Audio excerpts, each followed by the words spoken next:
Леонид Викторович, добрый день. Здорово в преддверии 8 марта встретиться с вами.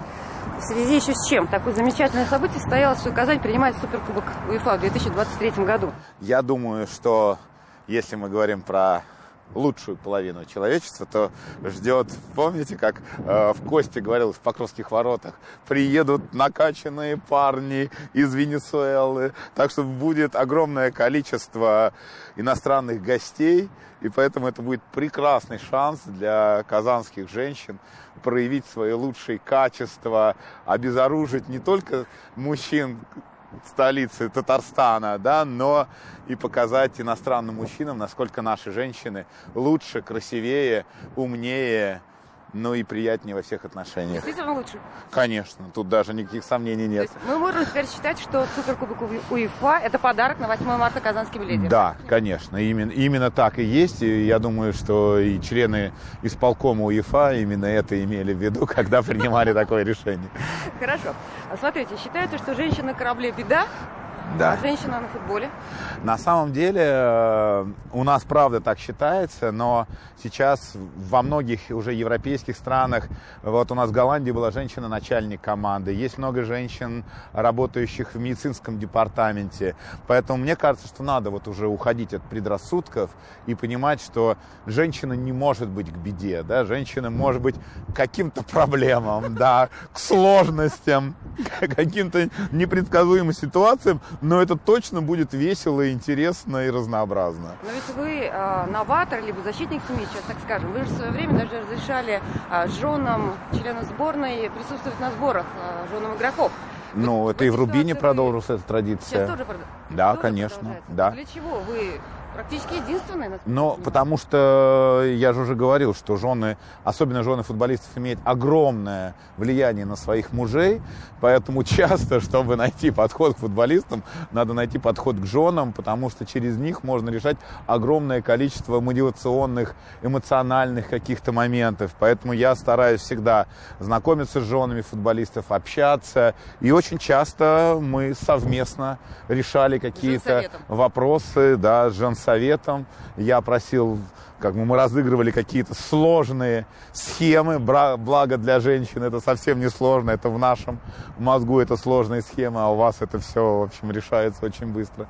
Так что женщины очень большие помощницы и в футбольных командах тоже. Кстати, вы часто говорите, эту фразу цитируют СМИ, что футболисты – это ярые подкаблучники. Да. Подкаблучник – это звучит гордо? Подкаблучник это звучит как факт, да, поэтому и я знаю очень многих футболистов, которые говорят там: здравствуйте, знаете, как клуб анонимных алкоголиков, да, там я Вася, я алкоголик, там здравствуйте, я Вася, я подкаблучник. Вот, поэтому это звучит, мы не будем их собирать в клуб анонимных подкаблучников, да, потому что слишком большая получится группа, и мы просто негде их будет всех рассадить, но то, что футболисты подкаблучники, как и все, я думаю, что спортсмены и жены полностью руководят футболистами, устраивают их быт, это однозначно. Есть такая бытовые истории, анекдоты, да, традиционно, что семьи рушат две любви у мужчины. Это рыбалка и футбол. Вот как вы считаете, все-таки футбол – это разрушитель или футбол может сблизить семью? Но на самом деле сейчас, мне кажется, наоборот, футбол может сблизить, потому что на современных стадионах можно, если с мужем на рыбалку поехать, наверное, не очень интересно, там сидеть в этом тулупе, особенно если это зимняя рыбалка, наверное, и ждать у моря погоды, когда там что-то клюнет. Плюс рыбалка, вы же понимаете, это такой отвлекающий маневр от основных действий. То футбол может быть, и он является уже на самом деле семейным мероприятием, куда можно идти не только с женами, но и с детьми, с мамами, с сестрами, с подругами, с кем угодно. Мне кажется, что футбол как раз-таки объединяет очень многие семьи, ну, если только вы болеете за одну команду. Вот, а как помирить супругов, если супруг болеет за Рубин, а супруга за Зенит? Не, ну в этом случае, конечно, супруг должен выиграть, да, и проявить твердость, да. Если была бы обратная ситуация, если бы супруга болела за Рубин, то она должна бы своей женской изобретательностью заставить мужа обернуться в вере. Почему в женских кругах зачастую используется фраза «отфутболить мужчину»? Что это значит и почему? На самом деле, знаете, футбол настолько популярен во всем мире, и все как-то хотят приблизиться к футболу, что даже если кто-то из женщин не умеет играть в футбол, то есть возможность отфутболить мужчину и таким образом все равно приблизиться к этой великой игре. Я понимаю, что лучший подарок — абонемент на футбольные матчи Рубина. Или хотя бы билет на 8 марта. Ладно, мы сейчас про абонемент не будем так далеко загадывать, а билет и дешево, и сердито, и время проведете. Вообще комплексный подарок. А что бы вы все-таки пожелали жительницам Казани, Татарстана? Но я хочу пожелать вам оставаться такими же прекрасными, интересными. И я хочу вам пожелать, мне кажется, очень важно для женщин особенно, иметь творческий непокой, да, то есть та тема, которая бы вас двигала вперед, мотивировала. И мне хотелось бы, чтобы эти темы были, знаете, такого очень, и с одной стороны широкого масштаба, с другой стороны, которые реально могли бы помочь, в целом семьям, людям, потому что я знаю, что если женщина чего-то захочет, она легко может это сделать. А чего хочет женщина?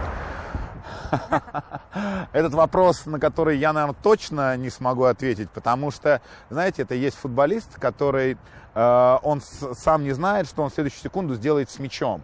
Поэтому его очень трудно предсказывать как своей команде, так и команде соперника. Вот я бы здесь провел бы аналогию с женщиной, потому что женщина всегда чего-то хочет, но чего конкретно она или не может сформулировать, или просто этих желаний такое большое количество, что они могут меняться и доминировать каждую секунду новое. Но главное, опять же, что у вас есть эти желания, и главное, чтобы вокруг вас были люди, которые эти желания могут исполнять. А в каком все-таки амплуа вы видите женщину? В нападении или в защите?